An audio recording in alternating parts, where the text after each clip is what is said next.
में जो भी आगे का समय है, काल है, वो युग परिवर्तन जैसा है। मतलब कि अभी आने वाला टाइम है वो बहुत ही अच्छा आने वाला है। तो आपका उसके ऊपर क्या कहना है कि मतलब अभी से ऐसा कुछ होने वाला है या अभी तो बहुत टाइम है कलयुग को समाप्त होने में? हाँ, देखिए ऐसा है कि मैं ये मानता हूं कि बहुत कुछ ये स्पिरिचुअल टाइम ऑलरेडी स्टार्ट हो गया है, स्पिरिचुअल प्रोग्रेस हो रहा है। अब यह है कि जो न समझने वाले नहीं समझते।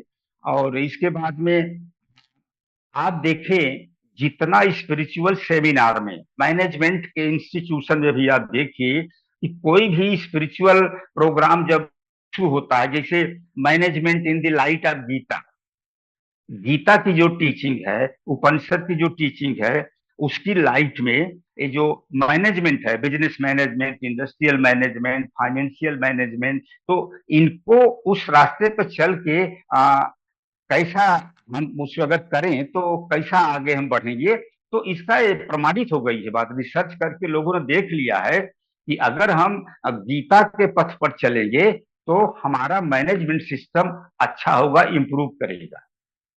अगर महाभारत में जो डिवाइन डेमोक्रेसी कह लीजिए, या जो डिवाइन डिप्लोमेसी जिसका सूत्र कृष्ण ने वहां डेमोन्स्ट्रेट किया, अगर उस पर चल के राजनीति की जाए अगर, तो देश में बहुत अच्छी शांति रहेगी, सब लोग सुखी रहेंगे, इसमें कोई राय नहीं।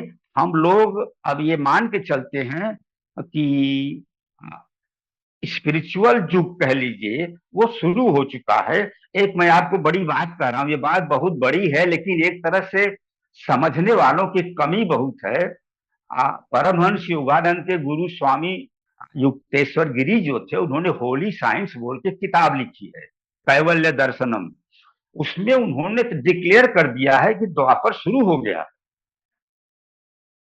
उन्होंने वहां पर लिख दिया है कि जो कैलकुलेशन करके जो ये सब होता है, कि जो गणना लोग कर रहे हैं, कि जैसे अब आप ही बोले, हम भी उसी को मान चलते हैं कि अभी तो कलयुग नहीं बीता है, कलयुग दूर है, लेकिन कलयुग बीत गया है। अब ये एक बहुत ही स्पेशल ग्रुप के लिए, बहुत ही गहराई में जाने वाले और जिनको इंट्यूशनल परसेप्शन मिल गया है, यानी जो ईश्वर से हमेशा कनेक्टेड हैं, ईश्वर के साथ अपना मन मिला के किसी प्रश्न का उत्तर ले सकते हैं, ऐसे गोष्ठी के बीच की बात है। लेकिन हमने जो कहा अपनी जिम्मेदारी पर, वो ये कि अब आध्यात्मिक क्षेत्र की ओर बहुत ज्यादा आकर्षण हो रहा। अब देखिए, आनापान सती ध्यान में जो पीएमसी हिंदी है, वीएमसी ही आपका चल रहा है, इसके बाद में पीएसएस है, तो हजारों लोग सब कितने आज हमेशा आ रहे हैं, लोग ध्यान कर रहे हैं, कितने ग्रुप ध्यान हो रहे हैं। तो पहले ऐसा नहीं होता था। स्पिरिचुअल जो उत्थान जिस तरह से चल रहा है वो बहुत क्लियर है। जैसे इंडिया में अब प्रधानमंत्री भी एक ऐसा आए जो कि एक नया युग सामने देखने को आ रहा है, अभी उसकी शुरुआत ही है। लेकिन कितना बड़ा परिवर्तन, हम देखिए, हम कहते हैं कि इंडिया में लोग आलोचना भी करते हैं नरेंद्र मोदी की, लेकिन सुपर पावर जो थे, आज जो है बाइडन, पुतिन, चाइना जो कभी किसी को अपने सामने कुछ समझता नहीं था, आज उसे भी समझ के चलना पड़ रहा है। तो जो सुपर पावर हैं, ये सब क्यों इतना मोदी से प्रभावित है, इंडिया से प्रभावित है?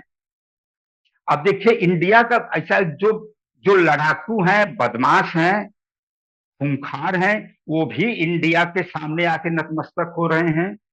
और जो सीधे साधे हैं, शांति से रहते हैं, वो सब भी उनके सामने आ रहे हैं। ये सबसे बड़ा लक्षण है कि इंडिया को इस समय डिवाइन गाइडेंस के अंडर में आगे बढ़ाया जा रहा है।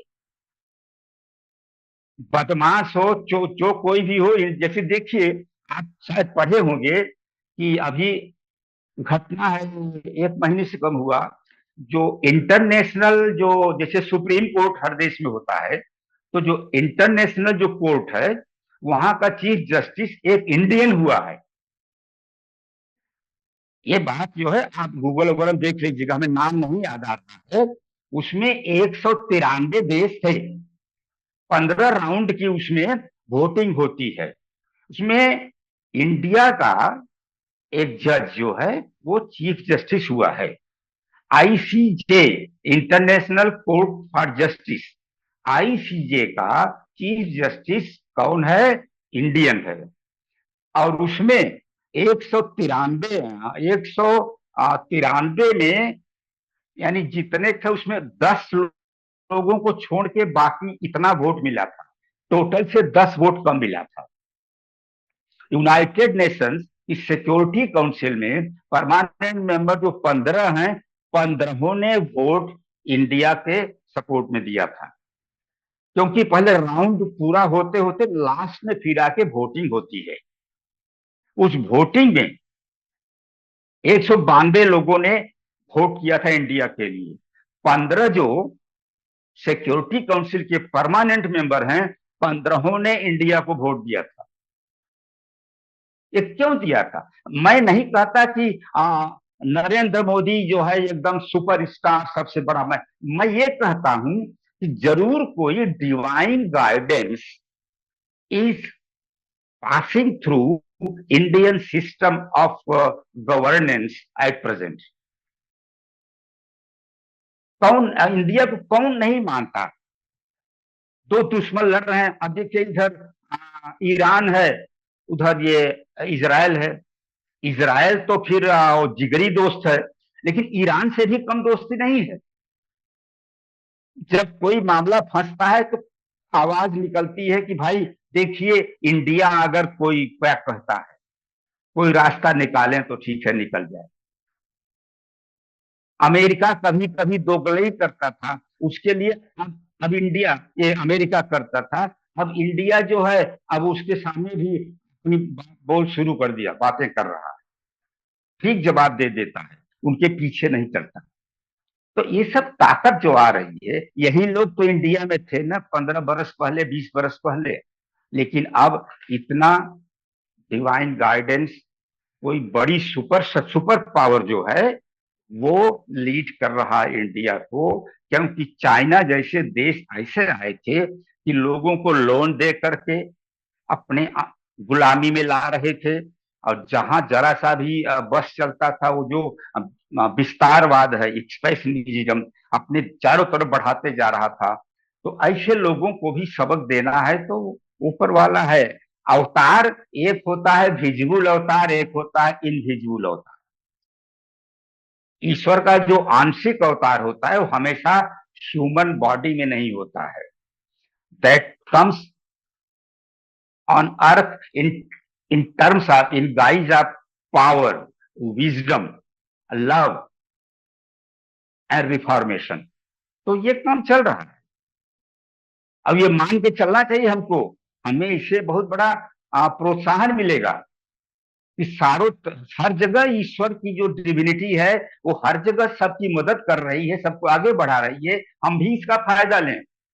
इसलिए हमको रोज बैठना पड़ेगा, कम से कम 2 बार ध्यान में बैठिए और उसको पकड़ने की चेष्टा कीजिए। यही तो विचार आ रहे हैं।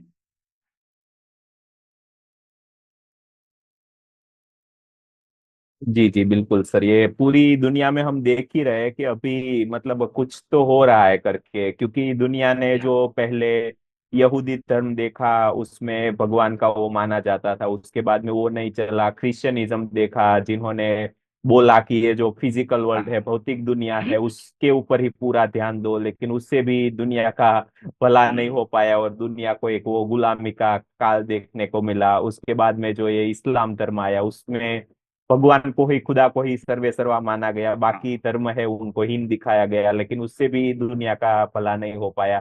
तो एक बार फिर से वापस हमारा जो मतलब इंडियन कल्चर है वही वापस आ रहा है। हमारा जो जी कल्चर था कि भाई खुद भी अच्छे से जियो और दूसरे लोगों को भी जीने दो, जो वसुधैव कुटुंबकम का एक वो था, वो मतलब ही दुनिया को एक तरीके से अगर कोई आगे बढ़ा सकता है तो वो सिर्फ और सिर्फ ये जो हमारा इंडियन कल्चर है वही है। तो इसके बारे में आप थोड़ा बताइए हमें। ऐसा है ना कि सबसे खास बात यह है, इससे थोड़ा कनेक्टेड होगा, वो इनडायरेक्ट बात है।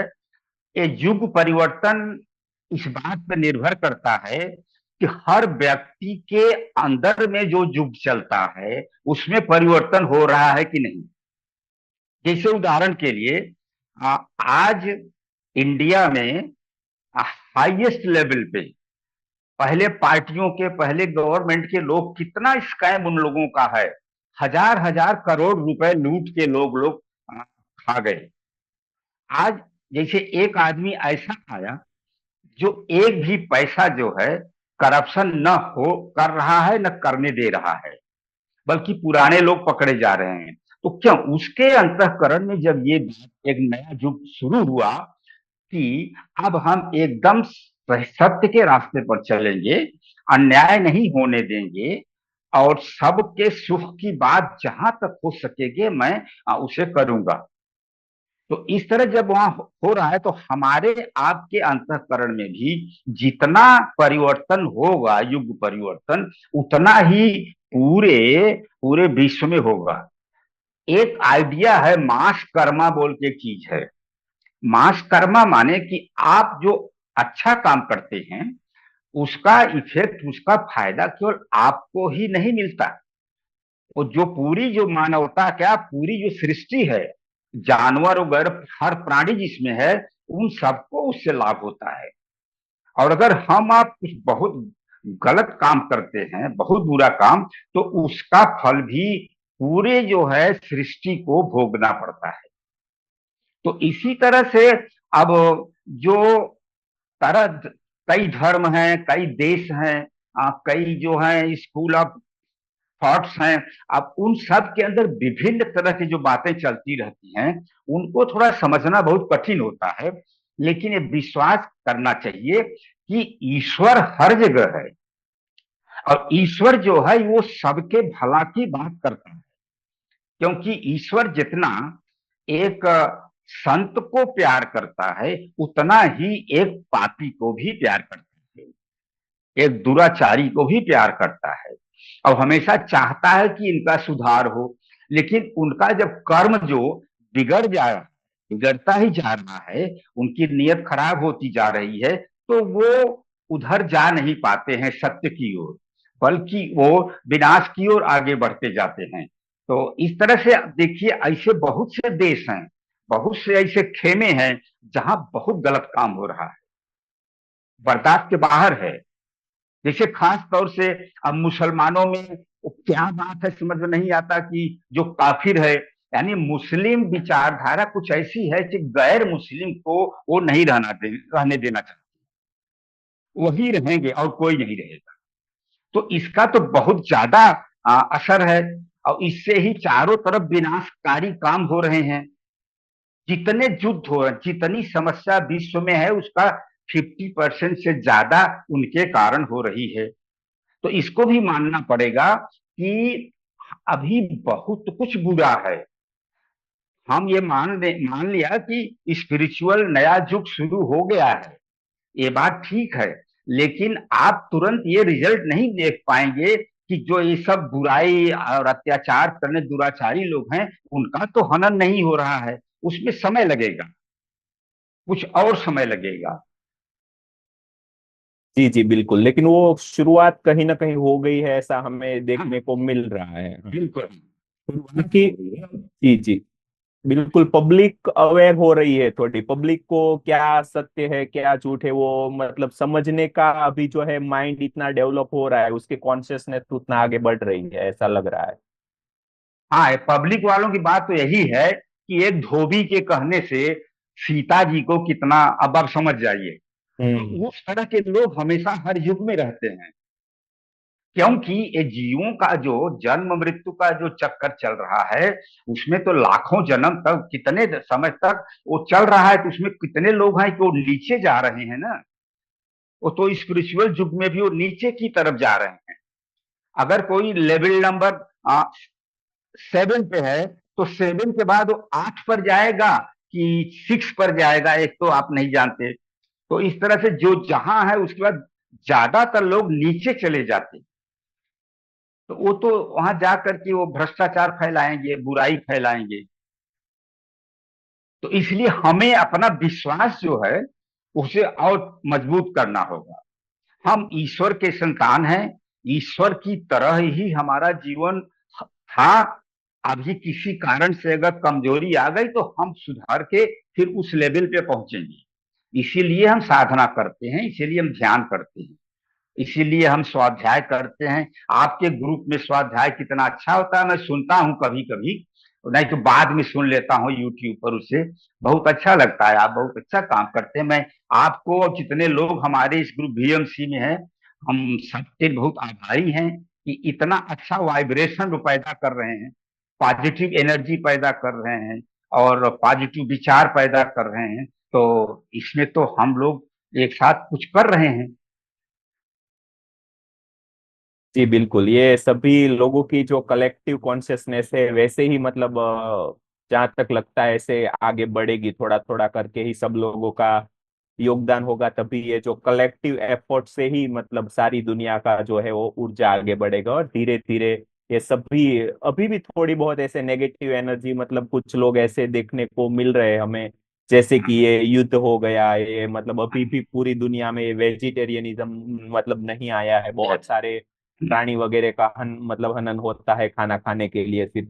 तो ये धीरे धीरे हो रहा है और उसका बदलाव कहीं ना कहीं ऐसा लगता है कि ये कलेक्टिव कॉन्शियसनेस है, वो चेतना आगे बढ़ने से ही होगा। और उसके लिए जो पब्लिक मास है उसको ज्यादा से ज्यादा मेडिटेशन करने की, ध्यान करने की, और जो भी एक धर्म चर्चा की, स्वाध्याय की जरूरत रहती है, तो बस वही हम थोड़ा सा अफोर्ड कर रहे हैं हमारी ओर से कि अभी 1 साल होने को आ गया, जो सुबह दोपहर शाम तीनों टाइम एक एक घंटे का जो ध्यान और स्वाध्याय होता रहता है। और आप जैसे मास्टर्स कभी कभी आके मतलब सभी लोगों का जो ज्ञानवर्धन है वो करते रहते हैं, तो मतलब सभी एक अच्छाई की ओर ही जा रहा है ऐसा लग रहा है।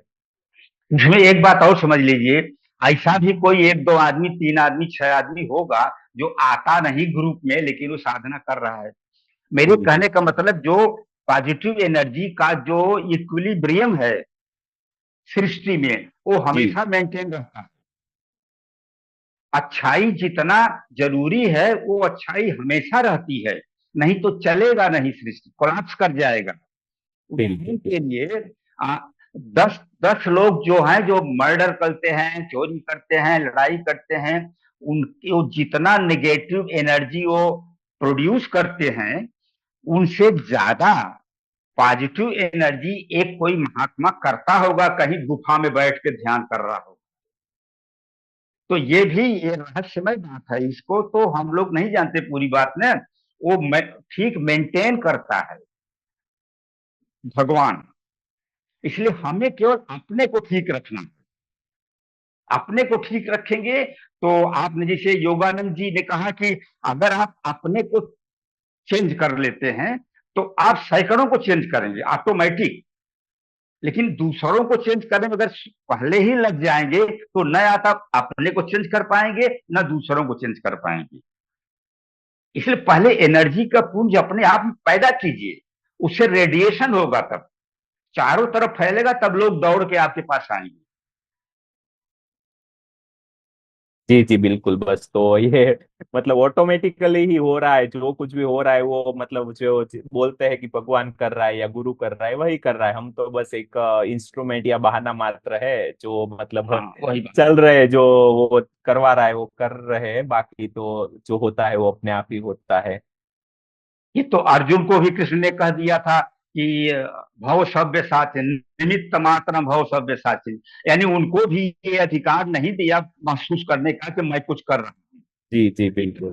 सर्वश्रेष्ठ धनुर्धर जो सारी दुनिया की सारी सेना को एक साथ परास्त कर सकता था, उनको भी बोल दिया कि मत सोचो कि तुम कर रहे हो, मैं कर रहा हूँ। जी जी बिल्कुल बिल्कुल। ये नहीं कि जिनको तुम देख रहे हो योद्धाओं को तुम संकोच में हो कि इनको मारना पड़ेगा। अरे मारोगे क्या, वो जिंदा थोड़े ही हैं, they are already killed by me. बिल्कुल बिल्कुल। तो इसलिए हमें ये सब बातें, स्वाध्याय का आप चल ही रहा है, उसमें कुछ हम समय मिले अगर तो मैं कुछ रीडिंग वगैरह मैं रख रहा हूँ थोड़ा थोड़ा करके, but I don't know when I will have the time. जी जी बिल्कुल सर, बिल्कुल। फिर भी आपने वापस आज टाइम निकाल के आए तो बहुत ही अच्छा लगा। Thank you so much. ऐसे आते ओके। रहिए 15 दिन, महीने पर में एक आध बार, हाँ ठीक है।